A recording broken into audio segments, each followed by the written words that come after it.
Amigos, eu tenho muito medo das denúncias vazias, das acusações infundadas, de coisas que não são aprofundadas, porque às vezes envolvem seres humanos que são pessoas idôneas, alguns que nunca passaram perto de um escândalo, acabam sendo envolvidos em citações e insinuações, e isso vai acabar com o futebol.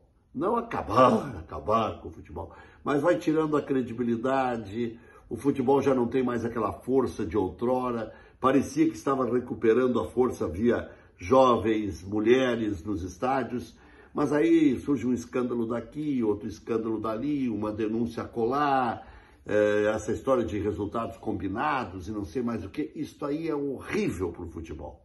Então, os homens de bem que fazem futebol, que são apaixonados pelos clubes, mas apaixonados literalmente, que fazem as coisas sem pensar em bens futuros, em proveitos futuros, estes devem agir. Estes devem se engajar nas coisas do bem, porque nas coisas do mal é que estão a maioria. Isso me preocupa em relação ao futebol, já falei sobre isso ontem ou anteontem e não quero falar mais. Quero falar no futuro de Grêmio e de Internacional.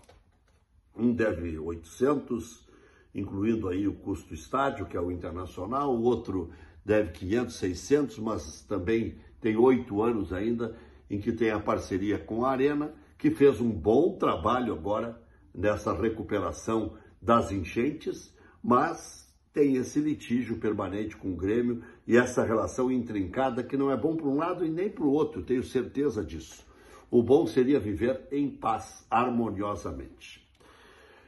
Mas, pulando essa parte e projetando como pagar as contas, tem que haver muitas vertentes.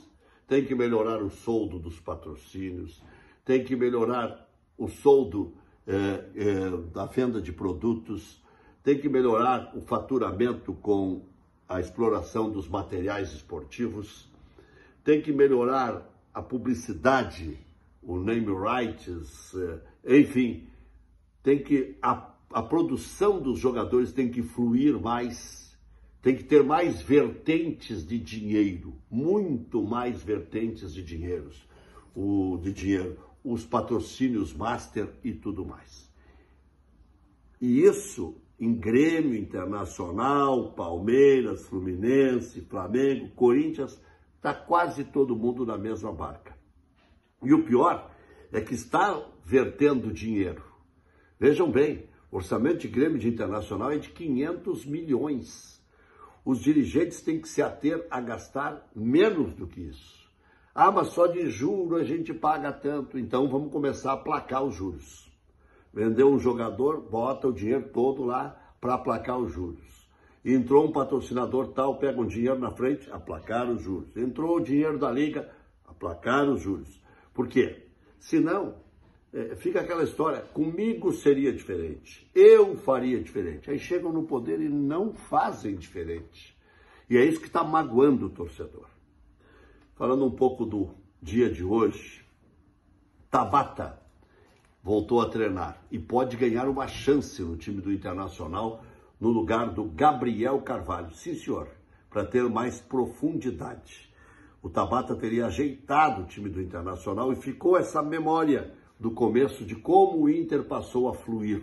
Depois surgiu o Gabriel Carvalho, que também jogou junto com o Tabata, porque o Gabriel Carvalho estava no lugar do melhor jogador do time, o Alan Patrick, e por isso que agora tem essa dúvida jogada para um outro viés, ou Tabata ou Gabriel Carvalho, e ainda tem o Gustavo Prado, e ainda tem o Ricardo Matias, o que prova que o Inter tinha bons jovens e que o trabalho não era tão daninho assim. Aliás, o Felipe Becker sempre me dizia, o trabalho da categoria de base do Inter é bom, tem uma bela infraestrutura, os meninos têm tudo que precisa, mas é difícil de transportar isso para o torcedor.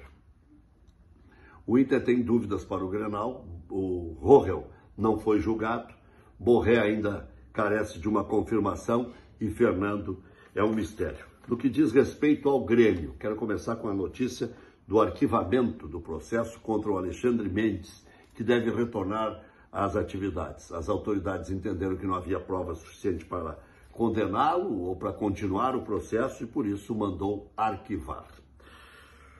Bom, hoje o Dani Dubin, que é dirigente do Internacional, disse uma coisa: se fosse para Rio e São Paulo, dariam o toque de mão em relação a Bright White? Essa grandeza é que o futebol precisa recuperar. Parabéns ao Dani Dubin. Quer dizer, não é sempre o coloradismo e o gremismo. Nós temos que nos unir em alguns propósitos, porque muitas vezes a gente é olhado como o patinho feio, e não somos.